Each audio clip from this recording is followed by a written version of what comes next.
Last video में संस्थापन प्रलेख के बारे में डिस्कस किया था। अब दूसरे डॉक्यूमेंट के बारे में डिस्कस करेंगे जो प्रवर्तक बनाते हैं समामेलन की प्रक्रिया को पूरा करने के लिए। दूसरे डॉक्यूमेंट का नाम है संस्था अंतर नियम। क्या नाम है? संस्था अंतर नियम, संस्था के अंदर के नियम। इंग्लिश में हम इसे किस नाम से जानते हैं? Articles of association. क्या बोलते हैं? Articles of association.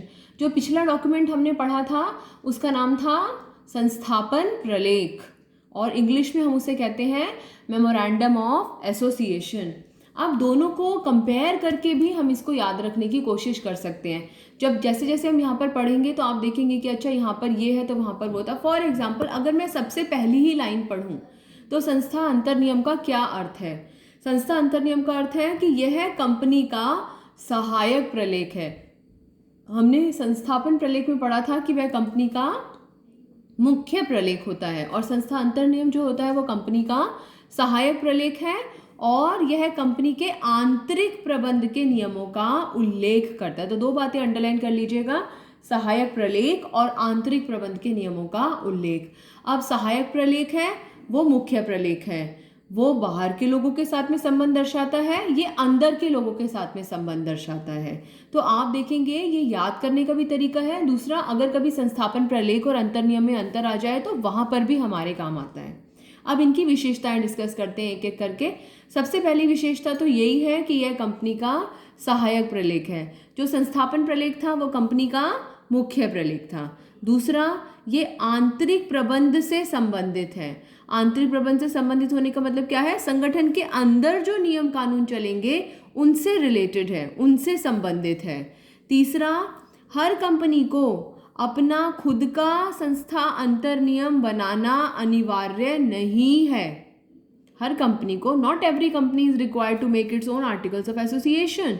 हर कंपनी को अपना खुद का अंतर नियम बनाना जरूरी नहीं है। जबकि अगर हम संस्थापन प्रलेख की बात करें तो हर कंपनी को अपना खुद का संस्थापन प्रलेख बनाना बहुत ही ज़्यादा अनिवार्य है, बहुत ज़्यादा ज़रूरी है। और यहाँ पर क्या है? संस्था अंतर नियम में यदि कंपनी चाहे, यदि प्रवर्तक चाहे तो अपने खुद के अंतर नियम के स्थान पर वे टेबल F का प्रयोग कर सकते हैं। किसका प्रयोग कर सकते हैं?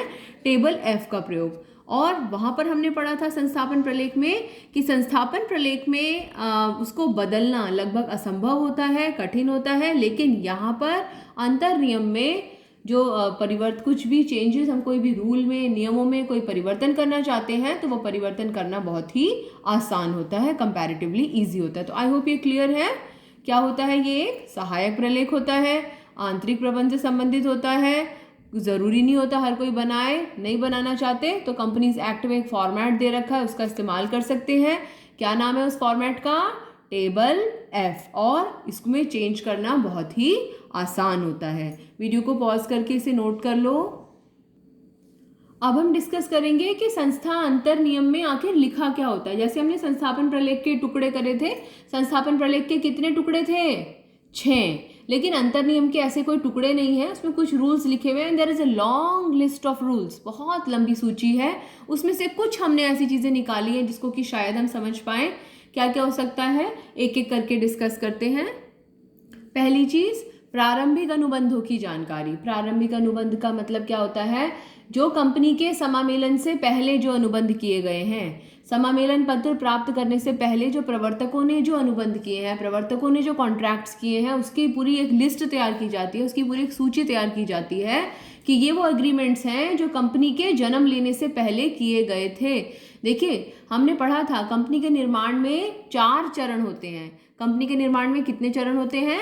4 चरण होते हैं। नंबर 1 प्रवर्तन, नंबर 2 समामेलन, नंबर 3 पूंजी अभिदान और नंबर 4 व्यवसाय का प्रारंभ। एक बार दोबारा रिपीट करेंगे मेरे साथ में। कंपनी के निर्माण में कितने चरण होते हैं? 4 चरण होते हैं। नंबर 1 प्रवर्तन, नंबर 2 समामेलन, नंबर 3 पूंजी अभिदान और नंबर 4 व्यवसाय का प्रारंभ। अभी तक हमने प्रवर्तन के बारे में पढ़ा था कि प्रवर्तक जो होता है वो किसी विचार की खोज करता है और उस खोज को सार्थक बनाने के लिए जो भी डॉक्यूमेंट्स इकट्ठे करने हैं, जो भी रिसोर्सेज इकट्ठे करने हैं, उन रिसोर्सेज को इकट्ठा करने का काम करता है। ये तो काम है प्रवर्तक का। फिर वो सारे डॉक्यूमेंट्स जब बना लेता है सारे तैयारियां कर ली हैं, उन डॉक्यूमेंट्स को बनाने के बाद, उन लोगों के साथ में कॉन्ट्रैक्ट करने के बाद में वो सारे दस्तावेज लेके फीस के साथ में, कंपनी के नाम के साथ में रजिस्ट्रार के पास जमा कराते हैं। यानी कि मतलब हम जो है रजिस्ट्रार के पास चले गए, हमने बोला कि भाई ये जो हमारी कंपनी है, हम इसको हमारी कंपनी को ये वाला नाम दो, ये हमारी कंपनी का पता होगा, इतनी हम पूंजी लगाएंगे और इस उद्देश्य से हम इसका निर्माण करें। वो सारी बातें हम रजिस्ट्रार को बताते हैं और जब रजिस्ट्रार संतुष्ट हो जाता है तो वो हमें समामेलन प्रमाण पत्र प्राप्त देता है, जिससे कि हमारे 2 चरण कंप्लीट हो जाते हैं। तो अब प्रारंभिक अनुबंध क्या हुए, वो जो प्रवर्तन के चरण में, प्रमोशन स्टेज में प्रवर्तन करते समय जो प्रवर्तक ने जो अनुबंध किए हैं, जो कॉन्ट्रैक्ट्स किए हैं, उन सभी कॉन्ट्रैक्ट्स को प्रारंभिक अनुबंधों के नाम से जाना जाता है। दूसरा है कितने अंश होंगे, क्या उनकी संख्या होगी, क्या उनका मूल्य होगा, जैसे हमने पूंजी उसमें किया था, यहाँ पर भी हम बता सकते हैं। और अंशधारकों को हम अंश कैसे बांटेंगे, कैसे उन तक पहुँचाएंगे, इस बात का ब्यौरा होता है। अंशों पर याचनाएं, अंशों पर याचनाएं का मतलब क्या होता है, देखिए हर शेयर होल्डर से एक निश्चित राशि की मांग की जाती है, एक निश्चित अमाउंट की डिमांड की जाती है। फॉर एग्जांपल 10 रुपीज़ मांगने हैं, एक शेयर पर 10 रुपये मांगने हैं, तो कंपनी की मर्जी है वो कैसे मांग सकती है, इस 10 रुपये के 3 टुकड़े कर सकती है। पहले 2 रुपये मंगाएगी, फिर 4 मंगाएगी, फिर 4 मंगाएगी। दूसरा तरीका हो सकता है पहले 3 रुपये मंगाएगी, फिर 2 रुपये मंगाएगी, फिर 5 रुपये मंगाएगी। तो इनमें से किस भी तरीके, इनको याचनाएं बोला जाता है, एप्लीकेशंस बोला जाता है और कॉल्स बोला जाता है। तो किस तरीके से वो पैसा मंगा रहे हैं, कैसे डिसाइड करेंगे।